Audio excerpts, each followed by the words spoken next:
നാരായണം നമസ്കൃത്യ നരം ചൈവ നരോത്തമം ദേവീം സരസ്വതീം വ്യാസം തതോ ജയമുദീരേ. മഹാഭാരതം കഥകളുടെ പുതിയൊരു വീഡിയോയിലേക്ക് ഏവരെയും വളരെ ഹാർദമായി സ്വാഗതം ചെയ്യുന്നു.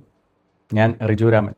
മഹാഭാരതത്തിലെ വന്യപർവ്വത്തിലെ ഉപാധ്യായമായിട്ടുള്ള ഘോഷയാത്രാപർവം എന്ന് പറയുന്ന ഭാഗത്തെ കഥകളാണ് നമ്മൾ കേട്ടുകൊണ്ടിരിക്കുന്നത്. ഇതിൽ നമ്മൾ ഇന്നലെ ഗന്ധർവന്മാർ ദുര്യോധനെയും ദുശാസനെയും സഹോദരന്മാരെയും ശകുനിയും ഒക്കെ ചിത്രസേനൻ്റെ നേതൃത്വത്തിൽ പിടിച്ച് കെട്ടിക്കൊണ്ട് പോയ രംഗമാണ് നമ്മൾ ഇന്നലെ കേട്ടത്. അപ്പം അനുചരന്മാരെല്ലാവരും കൂടെ വിഷണ്ണരായിട്ട് പാണ്ഡവന്മാരുടെ അടുത്ത് നിന്നിട്ട് ഉണ്ടായ സംഭവങ്ങളൊക്കെ പറഞ്ഞു. അപ്പോൾ അത് കേട്ടപ്പോൾ ഭീമൻ അതിഭയങ്കരമായിട്ട് ദേഷ്യപ്പെട്ടെങ്കിലും ആ സമയത്ത് ധർമ്മപുത്രർ ഭീമനെ വിളിച്ച് സംസാരിക്കാൻ തുടങ്ങി. ഇതുവരെയുള്ള ഭാഗമാണ് കേട്ടത്. വിശദമായി കേൾക്കാൻ വേണ്ടിയിട്ട് കഴിഞ്ഞൊരു വീഡിയോ കേൾക്കുക. ധർമ്മപുത്രർ ഭീഷ്മനെ വിളിച്ചിട്ട് പറഞ്ഞു, ഉണ്ണി, നീ ഇപ്പോൾ ചെയ്യുന്നത് ഒട്ടും ധർമ്മമായിട്ടുള്ളൊരു കാര്യമല്ല. നമ്മളുടെ അടുത്ത് ഈ ഭൃത്യന്മാർ അവർക്ക് ഒരു നാഥനില്ലാത്തതുകൊണ്ടാണ് നമ്മളുടെ അടുത്ത് സഹായം അഭ്യർത്ഥിച്ച് വന്നിരിക്കുന്നത്. നമ്മളൊക്കെ രാജപുത്രന്മാരാണ്, രാജാക്കന്മാരാണ്. നമ്മളുടെ ധർമ്മം എന്ന് പറയുന്നത് അഭയം അന്വേഷിച്ച് വരുന്നവർക്ക് അഭയം കൊടുക്കുക എന്ന് പറയുന്നതാണ്. എന്തൊക്കെ ദുഷ്ടതരങ്ങൾ ചെയ്താലും ദുര്യോധനാദികൾ നമ്മളുടെ സഹോദരങ്ങൾ തന്നെയാണ്. അവരുടെ പത്നിമാരെയും ആ ഗന്ധർവന്മാർ തട്ടിക്കൊണ്ട് പോയിരിക്കുകയാണ്. അതൊട്ടും ധർമ്മത്തിന് ഉതകുന്ന ഒരു കാര്യമാണെന്ന് ഞാൻ വിചാരിക്കുന്നില്ല. അപ്പം ഈ ഒരവസ്ഥയിൽ അവരെ സംരക്ഷിക്കണം, അതാണ് നമ്മൾ ചെയ്യേണ്ടത്. അല്ലാതെ ഈ സമയത്ത് അവരോടുള്ള വൈരാഗ്യം ഉപയോഗിച്ചിട്ട് നമ്മൾ പ്രവർത്തിക്കുകയല്ല വേണ്ടത്. കുലത്തിൻ്റെ അഭിമാനം രക്ഷിക്കുക എന്ന് പറയുന്നത് നമ്മളുടെ കടമയാണ്. അപ്പോൾ നമ്മുടെ കുലത്തിൽപ്പെട്ടവരെയാണ് ഗന്ധർവന്മാർ തട്ടിക്കൊണ്ട് പോയിരിക്കുന്നത്. നമ്മുടെ കുലത്തിനേറ്റ വലിയൊരു ക്ഷതമാണ്. അതിൽ നിന്നും നമ്മുടെ കുലത്തെ രക്ഷിക്കുക എന്ന് പറയുന്നത് നമ്മുടെ ഓരോരുത്തരെയും ധർമ്മമാണ്. അതോടൊപ്പം തന്നെ ശരണാഗതരായിട്ട് ദുര്യോധനൻ്റെ ഭൃത്യന്മാർ ഇവിടെ നമ്മളോട് അപേക്ഷിക്കുകയാണ്. അതുകൊണ്ട് നിങ്ങൾ എത്രയും പെട്ടെന്ന് തന്നെ യുദ്ധത്തിന് തയ്യാറായിട്ട് ഇവിടെ നിന്ന് ഇറങ്ങുക. ഇവിടെ കൗരവന്മാരുടെ രഥങ്ങളൊക്കെ യുദ്ധത്തിന് തയ്യാറായിട്ട് ഇവിടെ നിൽക്കുന്നുണ്ട്. നിങ്ങൾ ഒട്ടും താമസിക്കേണ്ട, എത്രയും പെട്ടെന്ന് തന്നെ പോയി ആ ഗന്ധർവന്മാരുടെ കയ്യിൽ നിന്നും നമ്മുടെ സഹോദരന്മാരെ രക്ഷിക്കണം. ഇത് കേട്ടിട്ട് ആദ്യം ഭീമസേനന് അത്ര സമ്മതമായിരുന്നില്ല.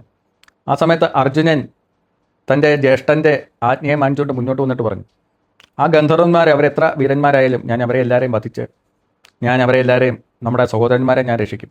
അങ്ങയുടെ ആജ്ഞ ഞാൻ ശിരസാ വഹിക്കും എന്ന് പറഞ്ഞിട്ട് ഗാന്ധീവവും അമ്പൊഴിയാത്ത ആവനാഴിയും ഒക്കെ ധരിച്ച് പടച്ചട്ടയും ധരിച്ച് യുദ്ധസന്നദ്ധനായിട്ട് കൗരവരുടെ രഥത്തിലേക്ക് കയറി. ഇത് കണ്ടു കഴിഞ്ഞപ്പോഴേ ഭീമസേനും സന്തോഷത്തോടു കൂടിയിട്ട് യുദ്ധത്തിന് വേണ്ടി തയ്യാറായിട്ട് കയറി. ആ സമയത്ത് ധർമ്മപുത്രർ പറഞ്ഞു, ഞാനിപ്പോൾ ഒരു യജ്ഞത്തിൽ പങ്കെടുത്തുകൊണ്ടിരിക്കുകയാണ്. ഇതിനെക്കുറിച്ചിട്ട് കഴിഞ്ഞ അധ്യായത്തിൽ പറഞ്ഞിട്ടുണ്ടായിരുന്നു. ഒരു ദിവസം നീണ്ടു നിൽക്കുന്ന ഒരു യജ്ഞത്തിൽ ധർമ്മപുത്രർ പങ്കെടുത്തുകൊണ്ടിരിക്കുകയായിരുന്നു. അതുകൊണ്ട് തന്നെ ധർമ്മപുത്രർക്ക് യുദ്ധം അന്ന് ചെയ്യാൻ പറ്റില്ല. എനിക്ക് വരണമെന്ന് ആഗ്രഹമുണ്ട്, പക്ഷേ ഞാൻ ഈ യജ്ഞത്തിൽ പങ്കെടുക്കുന്നത് കാരണം എനിക്ക് വരാൻ വേണ്ടിയിട്ട് പറ്റില്ല. അതുകൊണ്ട് നിങ്ങൾ യുദ്ധത്തിനായിട്ട് തയ്യാറായിട്ട് പോകുക എന്ന് പറഞ്ഞു. അങ്ങനെ വീരന്മാരായിട്ടുള്ള മാദ്രേയന്മാരും അവരും വേറെ വേറെ തേരുകളിലായിട്ട് കയറി. അതിശക്തന്മാരായിട്ടുള്ള കുതിരകൾ വലിക്കുന്ന വേഗമേറിയ ആ തേരുകളിൽ സർവ്വസന്നാഹങ്ങളാലും നിറയ്ക്കപ്പെട്ട ആ തേരുകളേറി ബാക്കിയുള്ള സൈനികരുടെ അടുത്തേക്ക് പാണ്ഡവർ അതിവേഗം കുതിര ഓടിച്ചു ചെന്നു. ഇവരെ യുദ്ധത്തിന് പുറപ്പെടുന്നതിന് മുമ്പായിട്ട് തന്നെ യുധിഷ്ഠിരൻ ഭീമനെയും അർജുനെയും വിളിച്ചിട്ട് ഉപദേശിച്ചിട്ടുണ്ടായിരുന്നു, നിങ്ങൾ ചെന്ന ഉടനെ തന്നെ ഗന്ധർവന്മാരെ വധിക്കാൻ ആരംഭിക്കരുത്. അവർ ദേവന്മാരാണ്. അതുകൊണ്ട് ആദ്യം അവരോട് സമഭാവത്തിൽ അപേക്ഷിച്ച് നോക്കുക.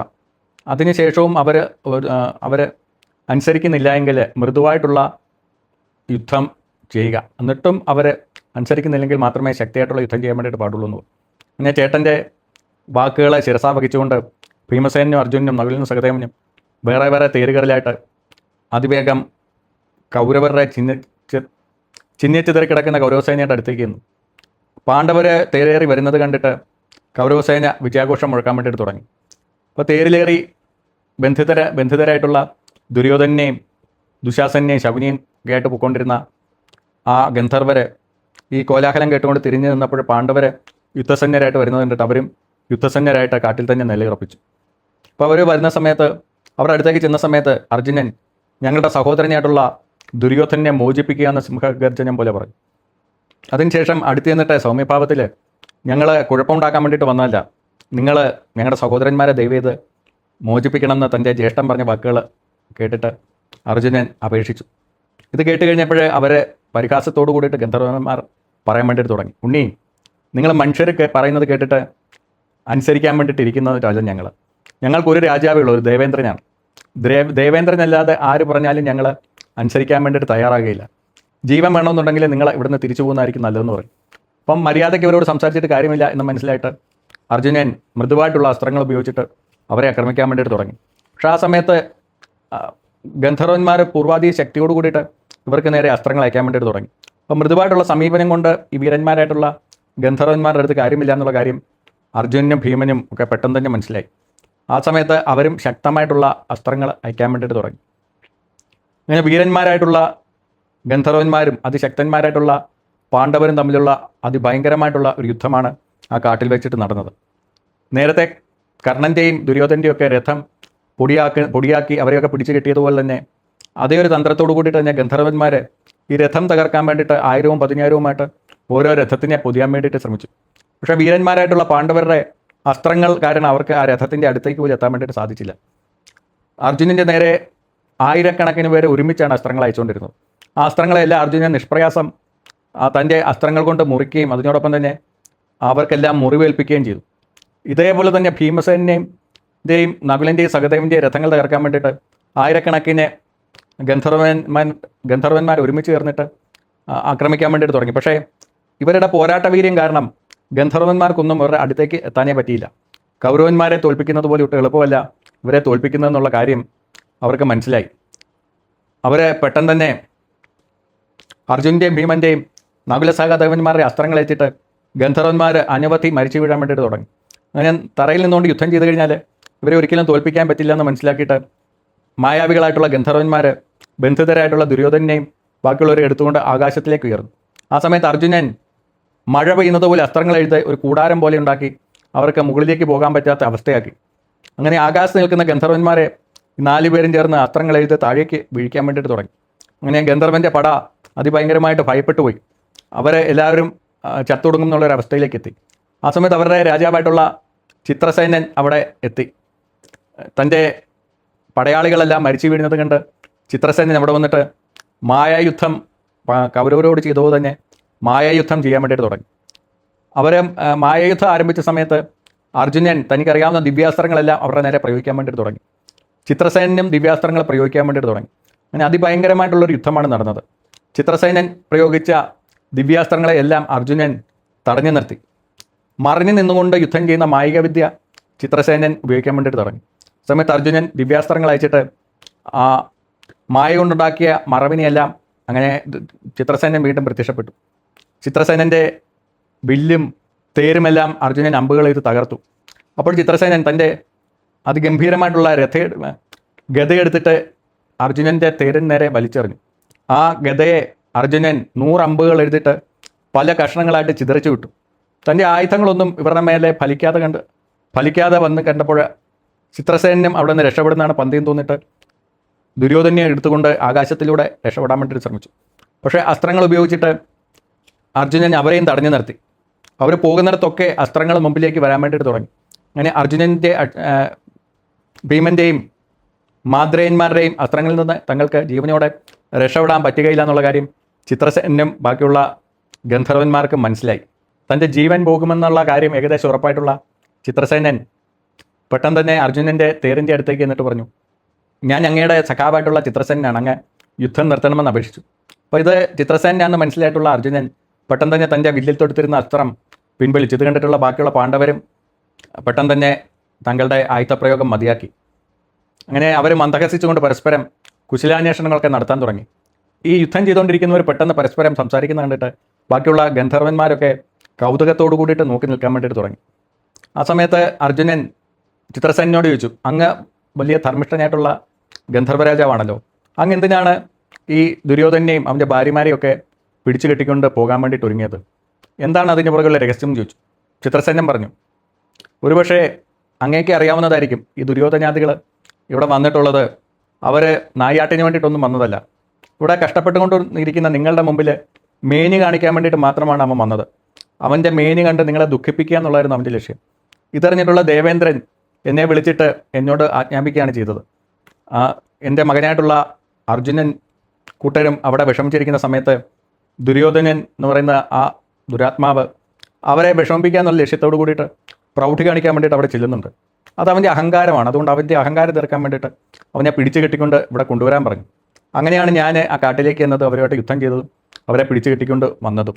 ആ ദേവേന്ദ്രൻ്റെ ആജ്ഞ അനുസരിച്ച് ചെയ്തതാണ്. ആ ആജ്ഞ എനിക്ക് നിർവഹിക്കാതിരിക്കാൻ വേണ്ടിയിട്ട് പറ്റില്ല. അതുകൊണ്ട് ഞാനിവരെ കൊണ്ടുപോവുകയാണെന്ന് പറഞ്ഞു. അർജുനൻ പറഞ്ഞു, അത് പറ്റില്ല സഖാവേ. കാരണം ആ സമയത്ത് അർജുനൻ ചിത്രസേനോട് പറഞ്ഞു, അങ്ങ് ദയവ് ചെയ്ത് ഇവരെ കൊണ്ടുപോകരുത്. കാരണം ഞങ്ങളുടെ ജ്യേഷ്ഠനായിട്ടുള്ള ധർമ്മപുത്രർ പറഞ്ഞിരിക്കുന്നത് ഇവരെയും കൊണ്ട് തിരിച്ച് ചെല്ലണം എന്നാണ്. അതുകൊണ്ട് അങ്ങ് ഇവരെ ഞങ്ങൾക്ക് വിട്ടുതരണം എന്ന് പറഞ്ഞു. അപ്പോൾ ചിത്രസേനൻ പറഞ്ഞു, അങ്ങനെയാണ് ഒരു കാര്യം ചെയ്യാം. ധർമ്മപുത്രർ ഒരു പക്ഷേ അറിഞ്ഞു കാണില്ല ഇവർ വന്നതിൻ്റെ ഉദ്ദേശം എന്താണെന്ന്. ആ ഉദ്ദേശം അദ്ദേഹത്തിനെ അറിയിച്ചതിന് ശേഷം അദ്ദേഹം എന്താണോ തീരുമാനിച്ചത് അതുപോലെ ചെയ്യാം എന്ന് പറഞ്ഞുകൊണ്ട് അവരെല്ലാവരും കൂടി ബന്ധിതനായിട്ടുള്ള ഈ ദുര്യോധനെയും ദുശാസനെയും ശകുനിയെയും അവൻ്റെ ഭാര്യമാരെയും ഒക്കെ ആയിട്ട് ധർമ്മപുത്രരുടെ അടുത്തേക്ക് ചെന്നു. വൈശമ്പായനൻ ജനമേജയനോടുള്ള കഥ തുടരുകയാണ്. ധർമ്മപുത്രരുടെ അടുത്ത് ചെന്ന് കഴിഞ്ഞപ്പോഴേ ചിത്രസേനൻ ദേവേന്ദ്രൻ പറഞ്ഞതായിട്ടുള്ള കാര്യങ്ങൾ ഉൾപ്പെടെയുള്ള എല്ലാ കാര്യങ്ങളും ധർമ്മപുത്രരുടെ അടുത്ത് വിശദമായിട്ട് പറഞ്ഞു കേൾപ്പിച്ചു. അതൊക്കെ കേട്ടിട്ടും അതിൽ യാതൊരു ഭാവമോറ്റവും ഇല്ലാതെ യുധിഷ്ഠിരൻ ചിത്രസേനോട് പറഞ്ഞു, ചിത്രസേന നീ അവരെ മോചിപ്പിക്കൂ എന്ന് പറഞ്ഞു. ഇത് കേട്ട് കഴിഞ്ഞപ്പോഴേ ഉടനെ എതിർപ്പുകളൊന്നുമില്ലാതെ തന്നെ വളരെ സന്തോഷത്തോടു കൂടിയിട്ട് ചിത്രസേനൻ ദുര്യോധനാദികളുടെ കെട്ടുകൾ അയച്ചിട്ട് അവരെ മോചിപ്പിച്ചു. ഇത് കണ്ടു കഴിഞ്ഞപ്പോൾ യുധിഷ്ഠിരന് വളരെയധികം സന്തോഷമായി. അവൻ ആ ഗന്ധർവന്മാരെ പുകഴ്ത്താൻ വേണ്ടിയിട്ട് തുടങ്ങി. ഞങ്ങൾ ഭയങ്കര ഭാഗ്യം ചെയ്ത ആൾക്കാരാണ്. ഞാൻ പറഞ്ഞ കാര്യം അങ്ങ് അനുസരിച്ചല്ലോ, അതുകൊണ്ട് ഞങ്ങൾ കൃതാർത്ഥരായി. ഞങ്ങൾ ഭാഗ്യം ചെയ്തവരാണ്. അങ്ങേ നേരിട്ട് കാണാൻ വേണ്ടിയിട്ടുള്ള അവസരം കിട്ടിയല്ലോ. എൻ്റെ ഈ ദുർബുദ്ധിയായിട്ടുള്ള സഹോദരൻ എന്തെങ്കിലും തെറ്റ് ചെയ്തിട്ടുണ്ടെങ്കിൽ അവൻ്റെ പേരിൽ ഞാൻ മാപ്പി ചോദിക്കുകയാണ്. അങ്ങ് അവനോട് ക്ഷമിക്കണം. അങ്ങേക്ക് ഇനിയും ഞങ്ങളിനി ഇവരുടെ കാര്യം നോക്കിക്കോളാം. അങ്ങ് ഇനിയും തിരിച്ച് സ്വർഗത്തിലേക്ക് പൊക്കോളൂ എന്ന് പറഞ്ഞു. ഇത് കേട്ടിട്ട് അപ്സര സ്ത്രീകളും ഒക്കെയൊത്ത് ചിത്രസേനൻ തിരിച്ച് ദേവലോകത്തേക്ക് യാത്രയായി.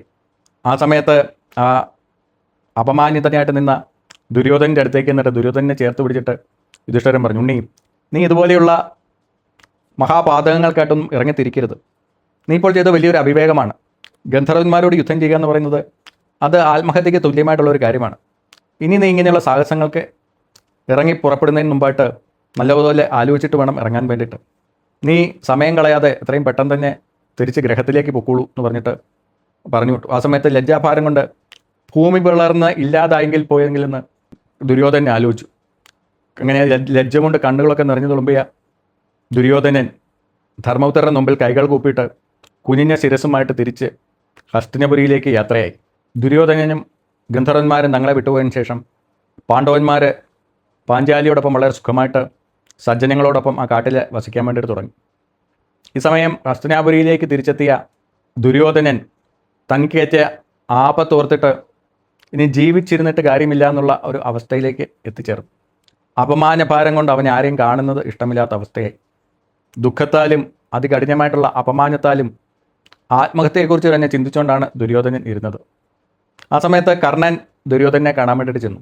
കർണൻ ദുര്യോധനെ കണ്ടു കഴിഞ്ഞപ്പോൾ അതീവ സന്തോഷത്തോടു കൂടിയിട്ട് പറഞ്ഞു, എനിക്ക് അവിടുത്തെ യുദ്ധത്തിൽ അവരുമായിട്ട് പിടിച്ചു നിൽക്കാൻ പറ്റാതെ പരിക്കേറ്റത് മൂലം എനിക്ക് പോരേണ്ടി വന്നു. പക്ഷേ അങ്ങ് ജീവനോട് തിരിച്ചു വന്നതിൽ എനിക്ക് വളരെയധികം സന്തോഷമുണ്ട്. അങ്ങ് ഗന്ധർവന്മാരെ തോൽപ്പിച്ചെന്നറിഞ്ഞതിലും എനിക്ക് വളരെ സന്തോഷമുണ്ട്. എന്തായാലും വലിയ ഭാഗ്യമാണ്. അങ്ങനെപ്പോലെ ഒരു വീരന് മാത്രമേ ഗന്ധർവന്മാരെ ഇങ്ങനെ തോൽപ്പിക്കാൻ വേണ്ടിയിട്ട് പറ്റുള്ളൂ. ഇത് കേട്ടിട്ട് ദുഃഖത്തോടു കൂടിയിട്ടിരുന്ന ദുര്യോധനൻ അവസാനം ഗതി കേട്ടിട്ട് കർണനോട് പറഞ്ഞു, കർണ നീ വിചാരിക്കുന്ന പോലെയൊന്നുമല്ല കാര്യങ്ങൾ. ഇതിലും വലിയൊരു അപമാനം എൻ്റെ ജീവിതത്തിൽ ഇനി സംഭവിക്കാനില്ല. നീ പോയതിന് ശേഷം പൂരത്തിൽ നിന്ന് ഞങ്ങളെ ഗന്ധർവന്മാർ പിടിച്ചു കെട്ടിക്കൊണ്ടുപോയി. ഞങ്ങളെ ദേവലോകത്തേക്ക് കൊണ്ടുപോയിരുന്ന അവൻ്റെ ലക്ഷ്യം. പക്ഷേ ധർമ്മപുത്രരുടെ നിർദ്ദേശപ്രകാരം ഗന്ധർവന്മാരെ അർജുനൻ്റെ നേതൃത്വത്തിലും ഭീമൻ്റെ നേതൃത്വത്തിലും അർജുനനും ഭീമനും നകുലസഹദേവന്മാരും വന്നിട്ട് യുദ്ധം ചെയ്ത് തോൽപ്പിച്ചിട്ട് ഞങ്ങളെ മോചിപ്പിക്കുകയാണ് ചെയ്തത്. അവരുടെ കരുണ കൊണ്ടാണ് ഞങ്ങളുടെ ജീവൻ തിരിച്ചു കിട്ടിയത്. അതുമാത്രമല്ല, പാഞ്ചാലിയുടെ മുമ്പിലെത്തിയ ഞങ്ങളെ കൊണ്ട് വന്ന അവൻ നമ്മളിവിടെ നടത്തിയ ഗൂഢസംവാദങ്ങളെല്ലാം എല്ലാവരുടെയും മുമ്പിൽ വെച്ചിട്ട് അവൻ അവിടെ വെച്ച് പറഞ്ഞു. ഇത് കേട്ടിട്ട് സത്യം പറയുകയാണെങ്കിൽ ഞാൻ അവിടെ വെച്ച് അങ്ങ് ഉരുകി തീർന്നു പോയാലോ എന്ന് പോലെ ഞാൻ ചിന്തിച്ചു പോയതാണ് മിത്രമേ. എനിക്കിനിയും ജീവിക്കണമെന്ന് ആഗ്രഹമില്ല.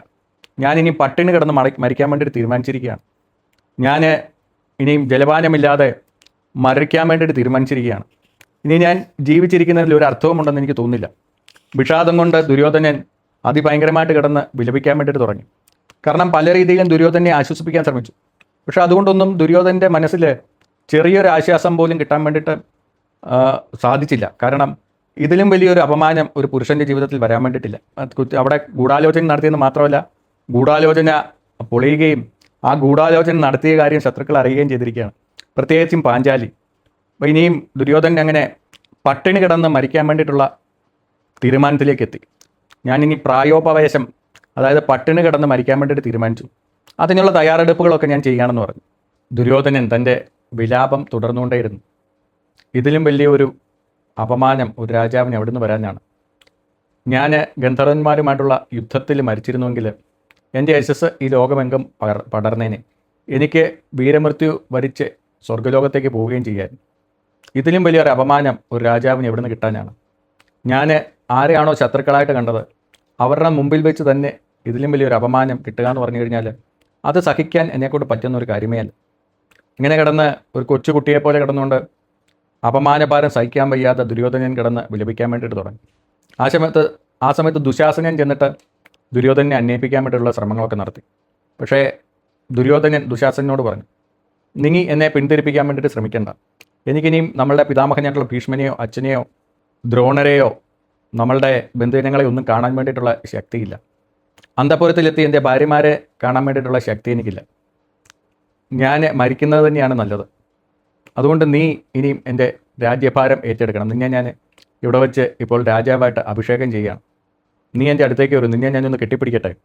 ഇത് എൻ്റെ അവസാനത്തെ ആശ്ലേഷമായിട്ട് നീ കരുതണം. അതുകൊണ്ട് നീ എത്രയും പെട്ടെന്ന് തന്നെ ഇവിടുന്ന് കർണനെയും ശകുനിയും ഒക്കെ കൂട്ടിക്കൊണ്ട് രാജകൊട്ടാരത്തിലേക്ക് പോകും. ഞാനിവിടെ സ്വന്തമായിട്ട് പട്ടിണി കിടന്ന് മരിക്കാൻ വേണ്ടിയിട്ട് തീരുമാനിച്ചു. നീ എന്നെ ഈ തീരുമാനത്തിൽ നിന്ന് മാറ്റാൻ വേണ്ടിയിട്ട് ശ്രമിക്കേണ്ട അഞ്ച. നീ പോയി രാജ്യം ഭരിച്ചോളാൻ പറഞ്ഞു. ഇത് കേട്ടിട്ട് ഗദ്ഗത കണ്ടനായിട്ടുള്ള ദുശാസനൻ തൻ്റെ ജ്യേഷ്ഠൻ്റെ കാൽക്കലേക്ക് സാഷ്ടാംഗം പ്രണമിച്ച് പാദങ്ങളിൽ കെട്ടിപ്പിടിച്ചുകൊണ്ട് കരയാൻ വേണ്ടിയിട്ട് തുടങ്ങി. ദുശാസനൻ പറഞ്ഞു, ഭവാനെ, ഈ സൂര്യൻ വേണമെങ്കിൽ പ്രകാശം പരത്താതിരുന്നോട്ടെ, ചന്ദ്രൻ അതിൻ്റെ പ്രകാശം പരത്തുന്നത് നിർത്തിക്കോട്ടെ, ഈ ഭൂമി കറങ്ങുന്നത് അവസാനിച്ചോട്ടെ, ഈ വായു വീശുന്നത് അവസാനിച്ചോട്ടെ, എന്തൊക്കെ സംഭവിച്ചാലും അങ്ങയെ മരിക്കാൻ വേണ്ടിയിട്ട് ഞാൻ അനുവദിക്കുകയില്ല. അങ്ങാണ് ഞങ്ങളുടെ എല്ലാവരുടെയും ബലം. അങ്ങ് പോയി കഴിഞ്ഞാൽ പിന്നെ ഞങ്ങളെല്ലാം അനാഥരാകും എന്നു പറഞ്ഞ് ദുശാസൻ ഒരു കൊച്ചു കുഞ്ഞിനെ പോലെ ദുര്യോധനൻ്റെ പാദങ്ങളിൽ കെട്ടിപ്പിടിച്ച് കിടന്നുകൊണ്ട് കരയാൻ വേണ്ടിയിട്ട് തുടങ്ങി. ദുര്യോധനൻ ഇതൊക്കെ കണ്ടിട്ടും പാറ പോലെ അനങ്ങാതെ നിൽക്കാൻ വേണ്ടിയിട്ട് തുടങ്ങി. അവൻ മനസ്സുകൊണ്ട് മരിക്കാൻ വേണ്ടിയിട്ടുള്ള തീരുമാനം ഉറപ്പിച്ച് എടുത്തിരുന്നു.